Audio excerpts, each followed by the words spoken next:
Arelianistas, isang mapagpalayang araw. Ako, si Vian Reso. At ako naman, si Mark Andres. At ito ang sentro ng Taglay, Balitang Talaghay.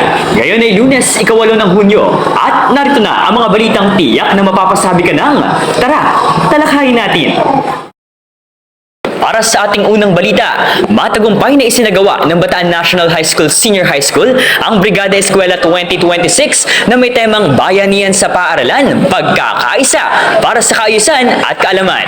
Yan ang balitang tinutukan ni Kael Conocido. Kael?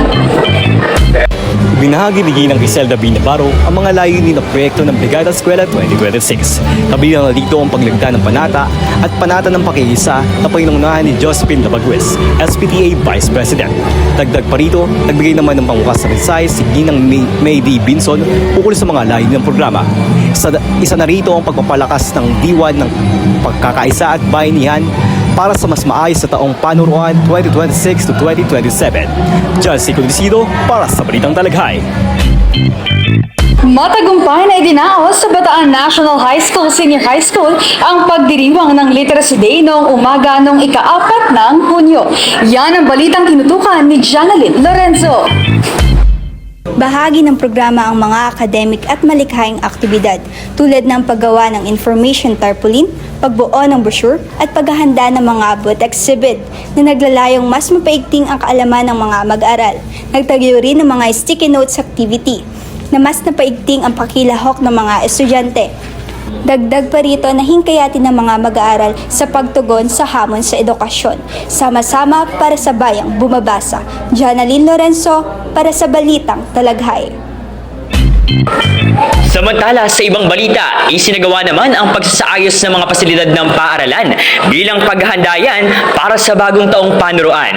Yan ang balitang tinutukan ni Carl Sanchez. Isinagawa ng Bataan National High School Senior High School ang mga renovation sa iba't ibang pasilidad tulad ng ramps, covered court, audiovisual room at pagsasemento ng mga daanan sa loob ng paaralan. Samantala, kamakailan lamang ay matagumpay na sinagawa ang Brigada Eskwela na nilokan ng mga guro, mag-aaral at volunteers sa kabila ng maulang unang araw nito. Layo nito na matiyak ang mas ligtas at mas maayos na kapaligiran para sa mga mag-aaral sa nalalapit na pagbubukas ng klase. Carl Sanchez para sa Balitang Talaghay. Mainit na tinanggap ng Bataan National High School Senior High School si Naginang Mary Grace Vivinson at Ginoong Edil R. Contreras bilang mga bagong OIC Assistant Principals ng paaralan. Para sa iba pang detalye, narito si Emil Padua. Sa pagbubukas ng taong panuruan 2026 hanggang 27, formal na ipinakilala ang bagong opisyal ng paaralan.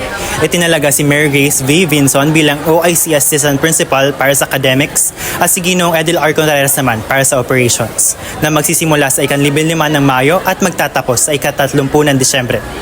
Gayun din, binasa ni Dr. Jennifer G. De Guzman, Principal 4 ang designation order mula sa Schools Division Superintendent bilang bahagi ng pagtanggap. Ako si Emir Padua para sa Balitang Talaghay.